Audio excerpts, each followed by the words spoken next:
any metric of human performance, the time to do a given task, for example, you shouldn't expect a normal distribution around a mean.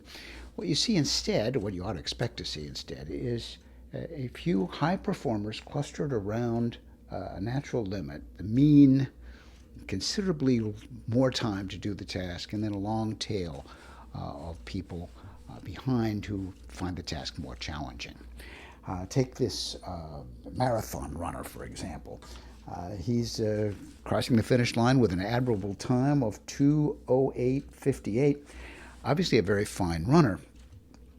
But I want you to consider this guy can train and practice for the rest of his life, and he's never going to do a lot better than this. Oh, maybe a few percent, but not a lot better because he's up against some natural human limits.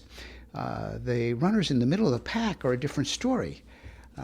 With modest effort, they could improve their performance percentage-wise substantially. And the runners at the very end, with a very small effort, can get a lot better. It was the Japanese computer scientist Tomo Matsubara, then the chief scientist at Hitachi Software, who observed from this idea that there was a huge difference in the way we looked at teams in the United States and in Japan. In the U.S., we're totally focused on the high performers. What can we do to help them perform even better? And how can we make more people like that? Which is very admirable, but in Japan, the focus is entirely different. It's on the low performers because the probability of their improvement is so much higher, and its effect on the aggregate performance of the whole organization is so much greater. He would say, spend your training dollars on the lower third of your performers. Well, how do you do that? I mean, you're going to measure everybody and then send the losers off to a training session? Good luck with that.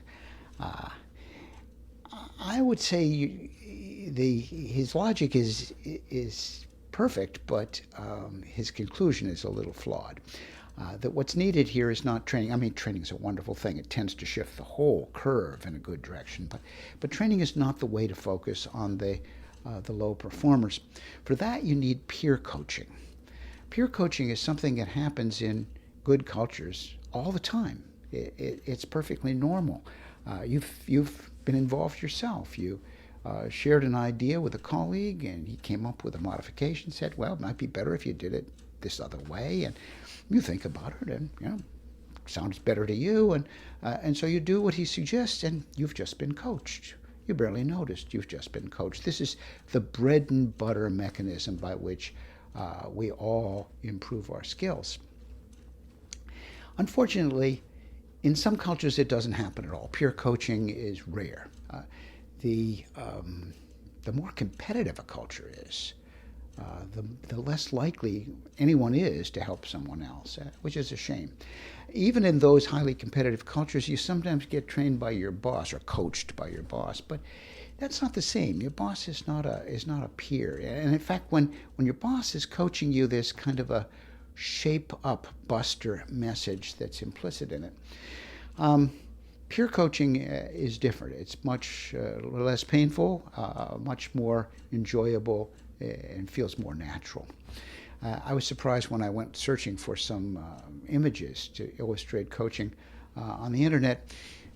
Most of the images I found, or many of the images I found, were about pregnancy coaching. And sure enough, the coach in these images was often the husband.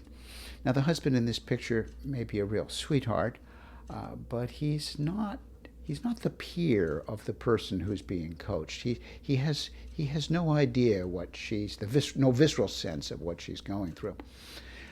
What she needs in this situation is someone who has been there, who is a peer, and knows what she's about to encounter.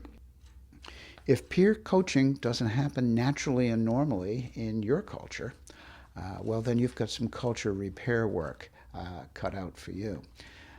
Fixing a broken culture, not an easy matter, but not impossible either. Thanks for watching. There's There's much more on workplace culture in our book, Happy to Work Here.